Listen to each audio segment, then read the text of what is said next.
అండి ఈరోజు మనం కాకరకాయ టమాటో కర్రీ చేసుకుందాం. దానికి కావాల్సిన పదార్థాలు పచ్చిమిర్చి, ఆనియన్, కరివేపాకు, అల్లం వెల్లుల్లి పేస్ట్, కాకరకాయ, టమాటో, తగినంత ఉప్పు, మసాలా, కారం, పసుపు తెచ్చుకొని ఆయిల్ వేసుకోవాలి. కొంచెం ఆయిల్ ఎక్కువ పడుతుందండి, ఎందుకంటే కొంచెం కాకరకాయ మంచిగా ఫ్రై అవ్వాలి కదా, చేదు లేకుండా.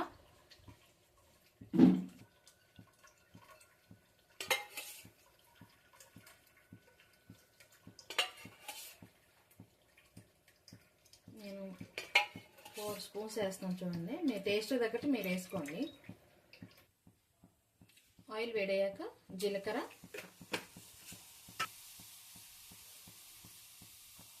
పచ్చిమిర్చి,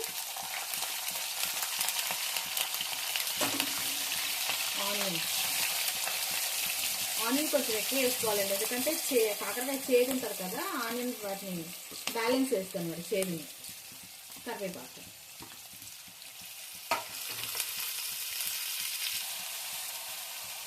ఆనియన్ వేయడానికి కొంచెం సాల్ట్ వేద్దామండి.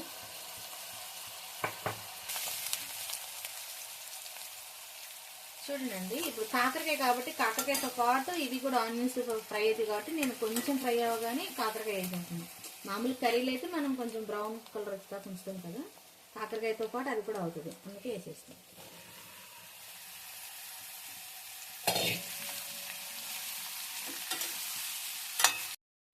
చూడండి, ఈ స్టేజ్ అంటే కొంచెం ఇది మెత్తగా అయ్యాక కొంచెం ఫ్రై అయిన తర్వాత టమాటాలు వేసుకోవాలి.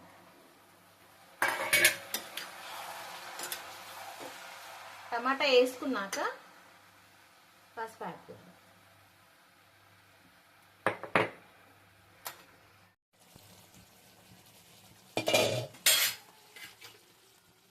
చూడండి, ఇగో ఇలా కొంచెం ఉడికింది కదా, ఈ స్టేజ్లో మనం కొంచెం అల్లం వేసుకుందాం. అల్లం వెల్లుల్లి,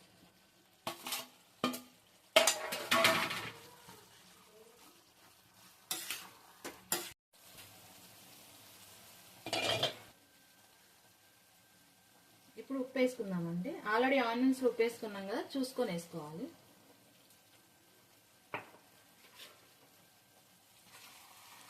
అంతే, ఇలా కలిపేసి ఒక 5 మినిట్స్ మీడియం ఫ్లేమ్లో పెట్టి ఉడికించేసుకోవాలి.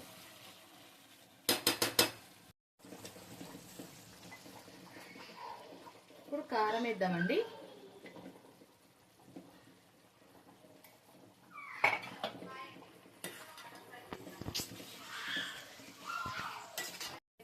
అలా మెత్తగా ఉడికిన తర్వాత మసాలా వేద్దామండి.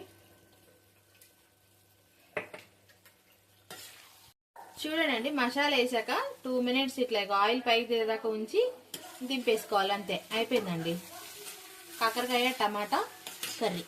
చాలా బాగుంటుందండి, ఒకసారి ట్రై చేయండి.